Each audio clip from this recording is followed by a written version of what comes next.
What's going on, guys? All right, hopefully I'm back on the normal, not normal sleep schedule. It's 4:23 in the morning. Let's see what's on the bands. I stayed up late, and went to bed really early. So basically skipped a day. I think I'd try and get myself back on track if I want to go to this Ham Fest on Saturday. And I need to get myself back on track. I wasn't feeling really good the other day anyways. So let's see, we have... Plus, I need to not be sleeping late because what I want to do is I want to start going to bed earlier because most of the activity on the radio is kind of after 11 o'clock, not all that great. So, anyway, I thought I would jump out here and see.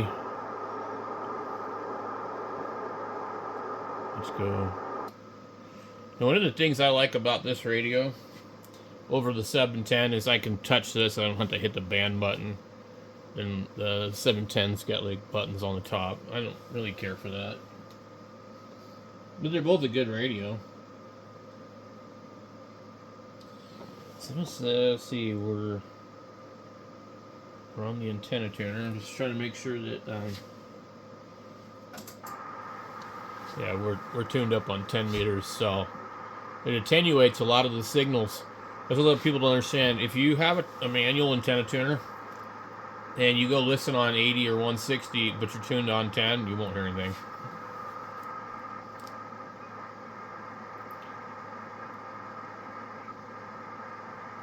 There really should be a bunch of activity. Let's go 3.6 to 3.9. And we can start to resolve some signals. And there's one here.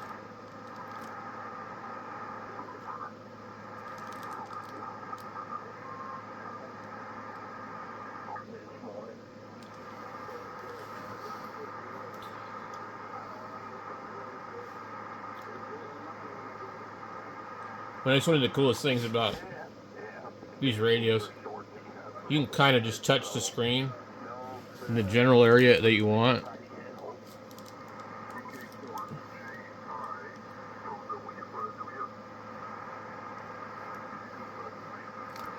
Plus, you know, the 80 meter band is completely different in the morning. 75, 80, it's not even the same.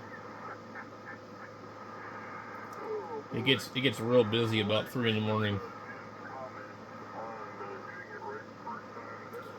So usually I'm just going to bed right now, and lately it's been getting worse and later and later and later and later because I got so many little like projects I've been working on.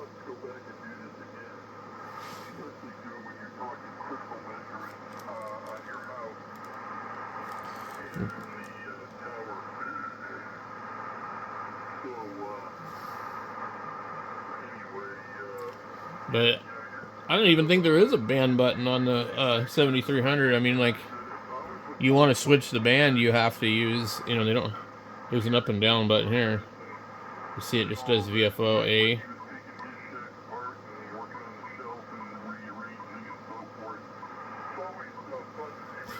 You know, for the money, these are like incredible radios. They really, really are. Especially after I've been like looking at, you know, export radios, and I'm like, I mean, the export radios are really aimed at the CB marketplace, but they're a radio that's primary target audience is CB operators, but in disguise as amateur operator radios, which means they're affordable, and we can take advantage of them.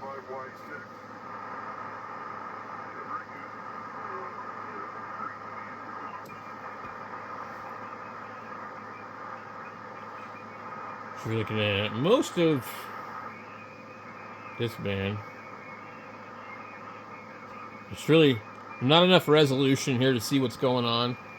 Like, if I was to pull that up on my SDR play, I would probably be able to see it pretty well.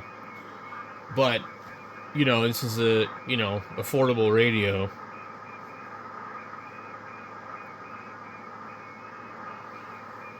What I don't like to have to do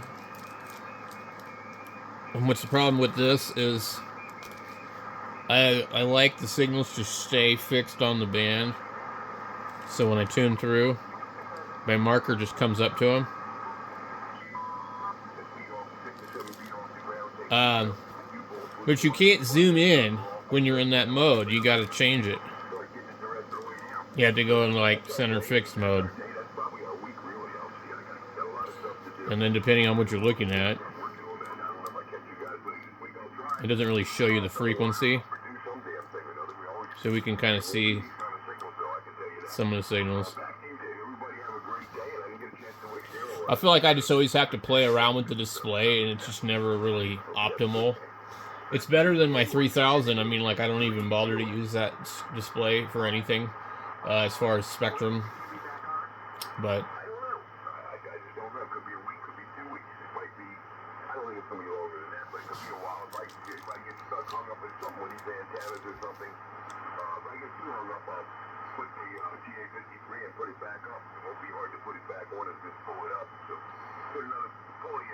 these signals are just really hard to. I mean, if somebody's not S9 or higher, it really kind of, I don't know.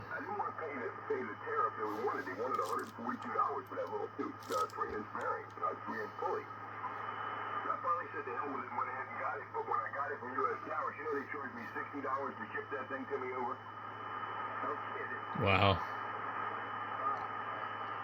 Some of these ham radio companies are just predatory.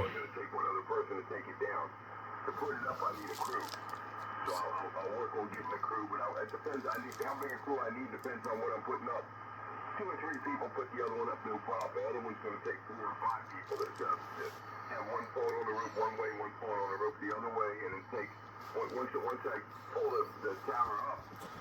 I really wish I had a tower. I've got that 2-meter beam. I've got the 440 beam.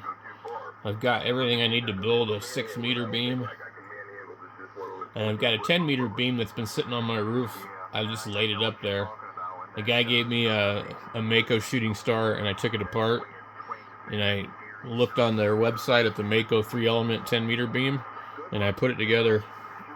Just copied all the spacings and everything. And I set it up on this little tripod in my backyard, and it worked pretty good. I'll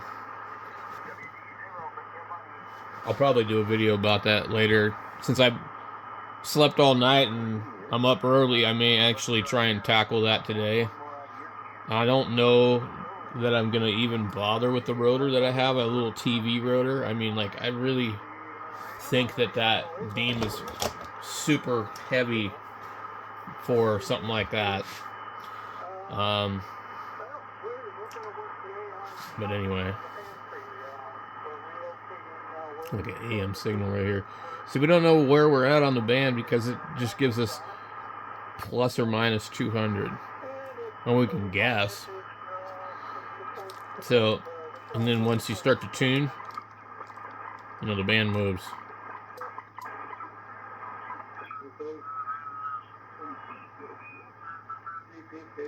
So it's still kind of a radio that for me, I usually just tune through the band and listen. Kind of more like the 756 Pro series because the display is really good, but it's not that great as far as like pinpointing, you know, weak signals or anything like that. So you get center, you get fixed. They usually say right there, fixed. The grid is 25K for 10 dB. I wonder if we can set that. I don't know.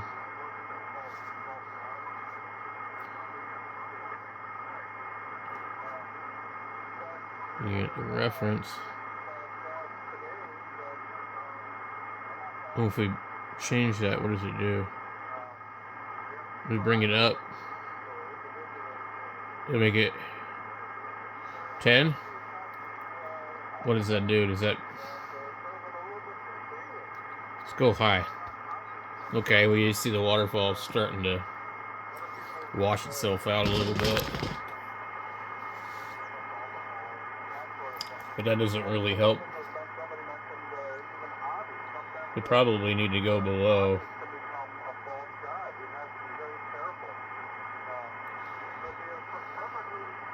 It's still really hard to, pinpoint these signals. We'll leave it like that for now. Like where I'm tuned, I don't even see the signal. Imagine what radios are going to be like in 20 years. So let's go check this band. What's nice about coming out here early in the morning is the sun is not up. There's no solar making noise. Unless the inverter's actually on. But none of the charge controllers are on. We don't see anything on there. The ham clock says there's nothing on nothing. Oh no, it says 43. I'm sorry. The ham clock says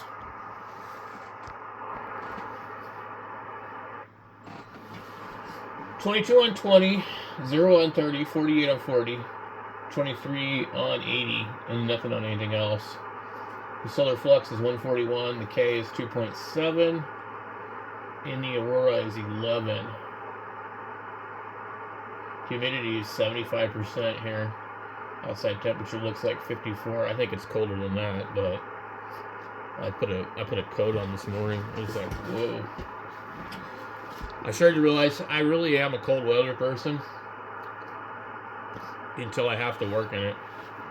But yeah, I really do enjoy the colder weather. And the summer here sucks because it's hot, then it's rainy, then it's humid. There's lots of bugs. They actually end up with for Arizona, they end up with a lot of rain. It's kind of crazy. I mean, Washington, it rains all the time, but you get used to it after a while. Here, I kind of like it when it doesn't rain. I like the dry, arid climate, but we don't have that all the time. Anyway, let's go back to the radio. So yeah, I haven't really used the 7300 a lot. I bought my first 7300, and let's see, right before or right after? Right after my youngest son was born. Yeah, in 2019. I was a lot more serious about ham radio back then. I got licensed in 2014 in January, so I was still, a newer ham. And I had not bought nearly as many radios as I've had now. So I'm still considered a newer ham, but I'm on my 10 plus years of hamming. But there was a lot of people to talk to on 80. There was a couple different groups. I was active on 40 meters mobile, and there used to be, when I would go down to Phoenix, I would talk on 2 meters a lot.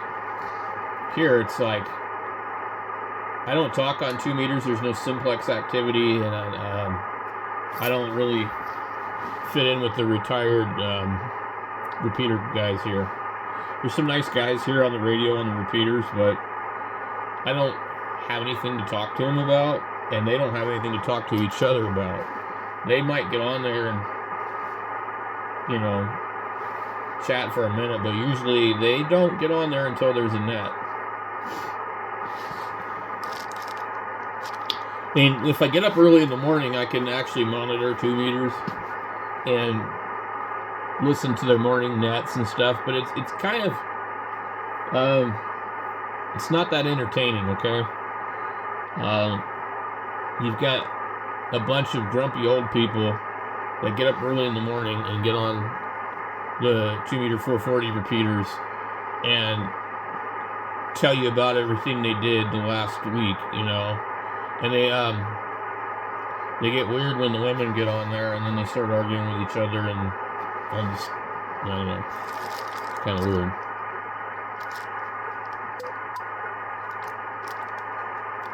So it looks like 20. I mean, I'm not seeing any signals.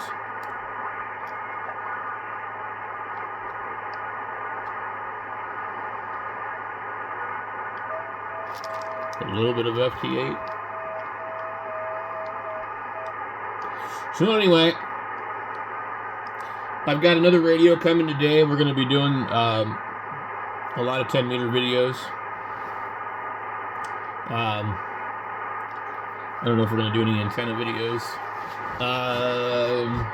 But I think, you know, as 10 meters is picking up, as ham operators, we should really be taking advantage of the equipment that's out there that's affordable and geared towards CB radio that can be used on the 10-meter band. And no, I actually do not talk on CB radio. I have in the past before, but I'm not what I consider myself a CB operator, because I didn't really come from CB radio. I had a CB when I was a kid, and I've always liked it and found it interesting, but I just never got into it. It wasn't until, I've told this story many times, but it wasn't until I found a radio at a thrift store and bought it to take it home and play around with did I even realize that there was even people on CB radio. I thought it had died out in the 80s and went away with my youth. And lo and behold, in 2013, I'm like, my God, there's like 20 or 30 people talking on Channel 8 in Everett, Washington. I'm like, my God, this is crazy. And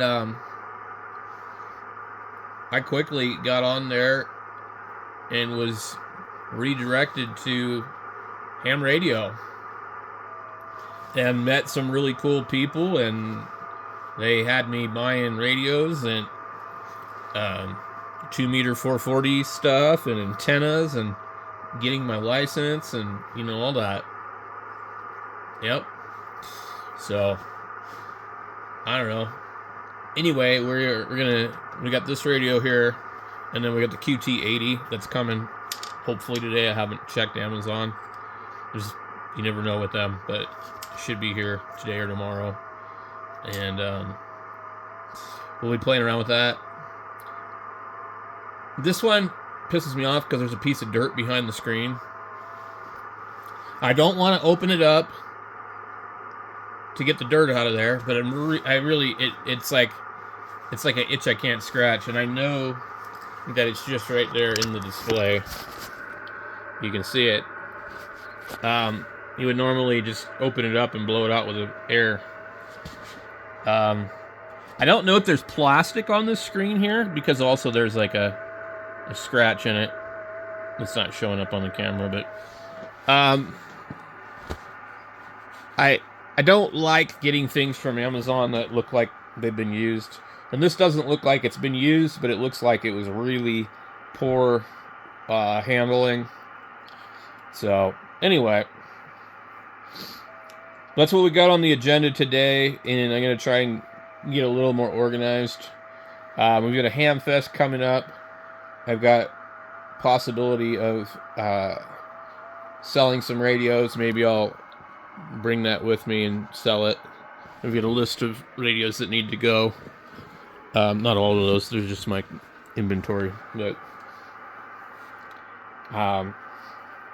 because if I get rid of some radios that I have, I can then afford to get different ones. So that's kind of my approach. Get rid of one, get a new one. Get rid of one, get a new one. Not just keep getting them and getting them. So I bought this after I sold the guitar. I bought the other one. I'm selling a Marantz 2230B stereo probably later today or this week. So tit for tat. Anyway, I got to get off of here and get some other stuff done. Get out there and get on 10 meters, guys. It's hopping. Especially the VE3 MMX 29640 repeater.